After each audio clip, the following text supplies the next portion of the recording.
ലൈഫിലെ ആദ്യത്തെ അനുഭവമാണ്. എന്നാലും അത് ഏറ്റവും ബെസ്റ്റായിരുന്നു. ഈ ഒരാഴ്ചത്തെ കാര്യങ്ങൾ ഈ 1 മിനിറ്റ് വീഡിയോയിൽ ഉൾപ്പെടുത്തി തീർക്കാൻ പറ്റുന്നതേ അല്ല. അപ്പോൾ ക്രിസ്തു കാണിച്ച സ്നേഹം കാൽവറിയിലെ കുരിശടിയോളം വലുതാണ്.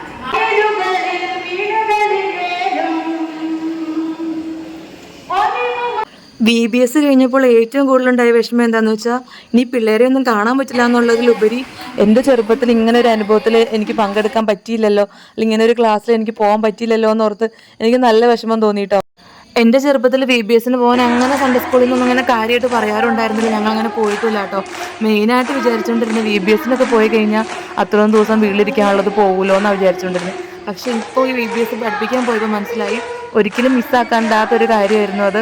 അതെല്ലാം വെറുതെ മിസ്സാക്കി കളഞ്ഞല്ലോ എന്ന് തോന്നി കേട്ടോ. VBSലെ തീമല്ല, അതായത് അതിൽ പഠിപ്പിക്കുന്ന കാര്യങ്ങളെല്ലാം നല്ലോണം ഉൾക്കൊണ്ട് പഠിക്കുന്ന കുട്ടികൾക്ക് എങ്ങനെയായാലും അതിൽ നിന്ന് പ്രയോജനം ഉണ്ടാവും കേട്ടോ. പാട്ടും കളിയും ആഘോഷവും ഒക്കെ ആയിട്ട് കുട്ടികൾ നന്നായിട്ട് എൻജോയ് ചെയ്യണ്ടായിരുന്നു കേട്ടോ.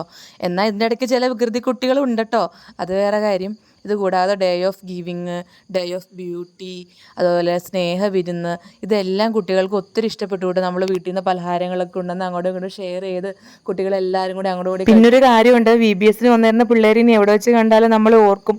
അത് തന്നെയാണല്ലോ നമുക്ക് കിട്ടുന്ന ഏറ്റവും വലിയൊരു പ്രതിഫലം എന്ന് പറയുന്നത്. പിള്ളേരെല്ലാവരും വെള്ളുടുപ്പൊക്കെ ഇട്ടുകൊണ്ടുവന്ന് റാലിയും പൊതുസമ്മേളനമൊക്കെ നല്ല കളറാക്കിയിട്ടുണ്ടായിരുന്നു കേട്ടോ.